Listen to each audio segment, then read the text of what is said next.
Jangan lupa subscribe, like, komen, dan share YouTube TVRI Bengkulu. Dan nyalakan loncengnya ya.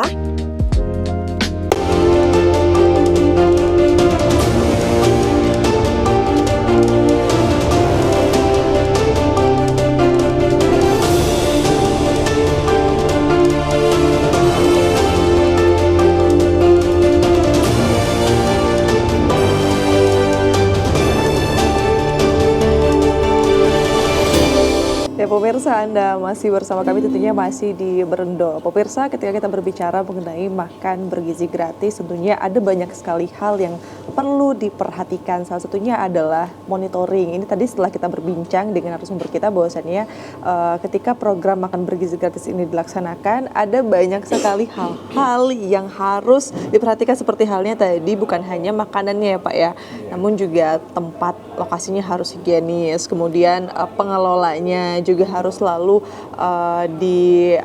dikontrol seperti itu ya Pak ya. Dan Dinas Kesehatan sendiri itu apakah memang pengelolaan yang kompleks ini dia dilaksanakan secara berkala atau seperti apa Pak sistematikanya?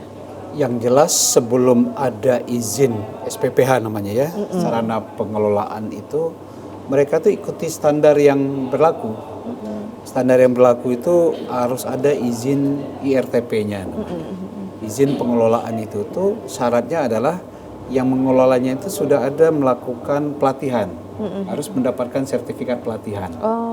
Jadi pengelolanya ini ada pengetahuannya bahwa dalam mengelola makanan ini tidak bisa disamakan ya tempatnya, misalnya di ruko. Ruko itu tempat pengelolaan tempat tinggal dengan pengelolaan berbisnis, katakanlah itu tidak boleh satu gitu. Kemudian antara tempat cuci bahan-bahan itu dengan cuci kita sehari-hari itu harus beda misalnya. Kemudian yang si penjamah makanan tadi mereka harus ikut-ikut standar screening kesehatannya sendiri, dan di waktu melaksanakan pelayanan itu juga saya sudah lihat kemarin cukup bagus ya, pakai masker, pakai nurse cap begitu tuh ya, pakai sepatu ketika Pak Wali Kota meresmikan salah satu SPPG dengan Pak Kapolres dan Kapolda gitu ya. Itu suatu hal yang bagus yang menjadi contoh bahwa begitulah sebenarnya setiap pengelolaan makanan itu. Jadi tidak melihat bahwa ini berkala atau tidak, setiap hari sebenarnya. Syarat untuk pengelolaan itu memang mereka harus demikian.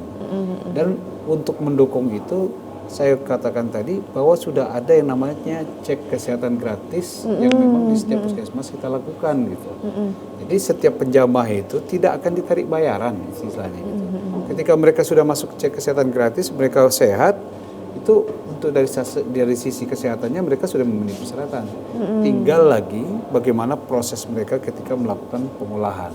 Jadi banyak sekali hal-hal yang kita temukan di lapangan yang membuat masyarakat itu kembali. Kalau saya katakan dulu ya, zaman COVID itu memberikan suatu pendidikan yang sangat luar biasa. Betul.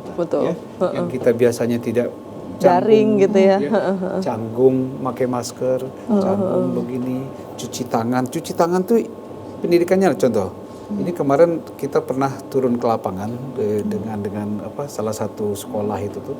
Ketika tim kami dari puskesmas itu turun ke lapangan, bertanya kepada anak-anak. Nanyanya gini, anak-anak kalau makan cuci tangannya yang bersih-bersih itu di waktu sebelum makan atau setelah makan? Sepakat mereka menjawab, harusnya sebelum makan. Harusnya sebelum makan. Tapi kenyataannya apa? Setelah makan baru bersih. Tadi takut pakai sabun ya Pak ya. Padahal sebenarnya yang bagus itu kan adalah sebelum makan harusnya. Nah ini ternyata mereka tahu tapi tidak aplikatif gitu. Iya. Nah, itu secara pengetahuan nanti sudah tahu sudah gitu ada ya. Cuci tangan sebelumnya. Coba kita lihat kenyataan. Jangankan anak-anak, kita aja lah. Kalau lagi udah lapar ya Pak ya. Udah lapar lagi, misalnya konvoy di jalan gitu pas nasi bungkus datang, mungkin cuci tangan cuma ujung-ujung aja makan. Setelah itu baru cuci tangannya pakai sabun. Takutnya ya berbekas. Pakai sabun benar-benar. Nah ini pendidikan yang saya lihat kemarin. Ternyata kita termasuk orang tua, aplikasinya beda gitu. Betul. Itu dari sisi higien sanitasi aja salah satu. Ternyata memang betul anak-anak baru kita terapkan di sana. Setelah mereka 1 minggu sampai 1 bulan, ternyata mereka mempraktekkan. Di situ sudah disediakan tempat cuci tangannya, pakai sabun dulu.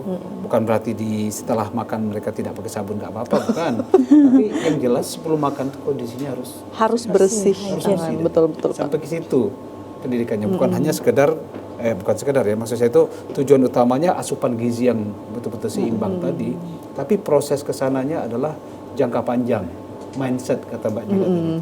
Orang di luar negeri juga kayak gitu kok. Iya betul. Mereka sudah terbiasa kalau misalnya kita nonton di bioskop contohnya, kalau kita pikir kan habis nonton bioskop kan makanan berserakan itu biasa, nah terus urusan si petugas. Tapi ternyata enggak, kita sudah dibiasakan setelah Membuang nonton, kita sampah buang gitu. sendiri.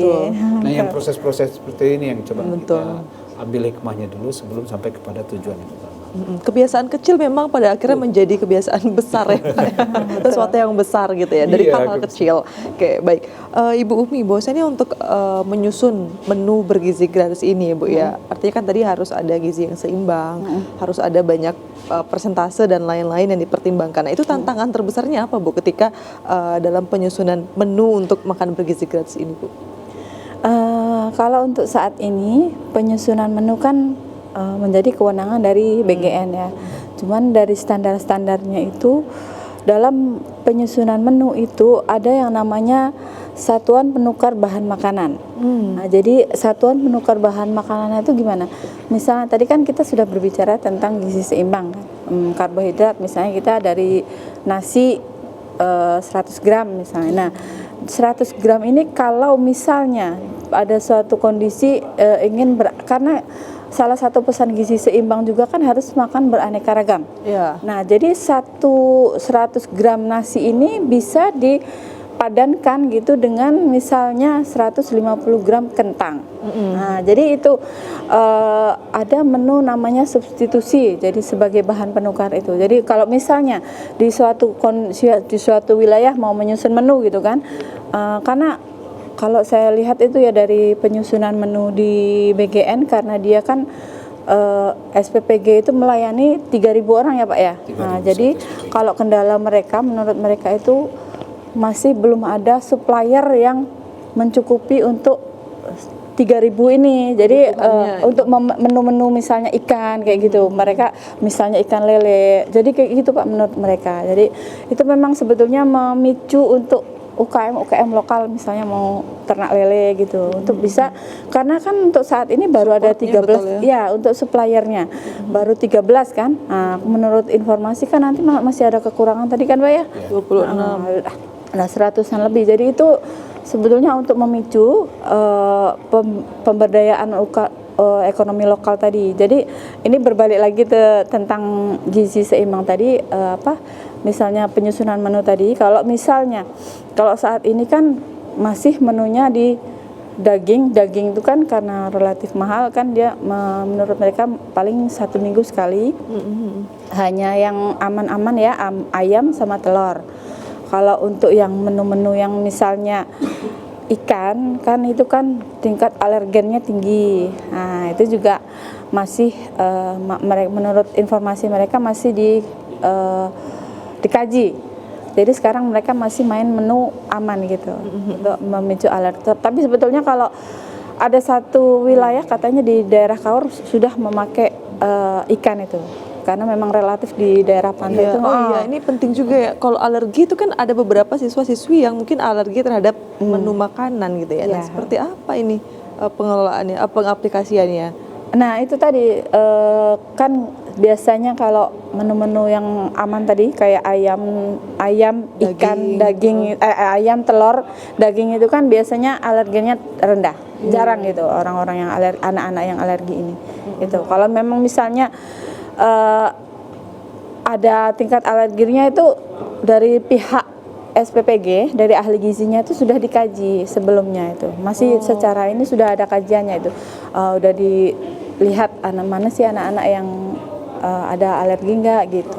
Oh iya, menurut informasinya seperti itu. Penasaran nih, mungkin langsung ke Dinas Kesehatan Pak. Apakah memang ada kolaborasi dengan Dinas Kesehatan terkait dengan anak yang menerima ya? Tadi kan kita berbicara yang memberikan, yang pengelola gitu ya. Kemudian untuk para anak yang menerima, apakah memang ada mereka diperiksa dulu? Misalnya mereka ada alergi terhadap suatu makanan atau menu-menu tertentu gitu Pak. Apakah ada Pak?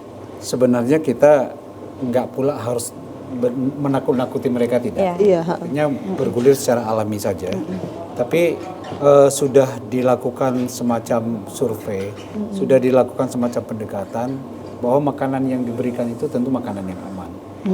Sejauh ini belum ada kejadian-kejadian gitu. Jadi untuk antisipasi anak-anak di sekolah bahwa mereka pantas boleh menerima menu tersebut, tentu menu yang memang kondisinya memang sangat sangat bisa diterima. General ya. Karena kalau kita lihat kalau misalnya lomba UKS, lomba anak sekolah UKS itu, jangankan ini makanan-makanan yang nggak jelas pengolahannya, makanan yang mengandung es ya contohnya, kemudian yang makanan yang mengandung manisan-manisan Pewarna.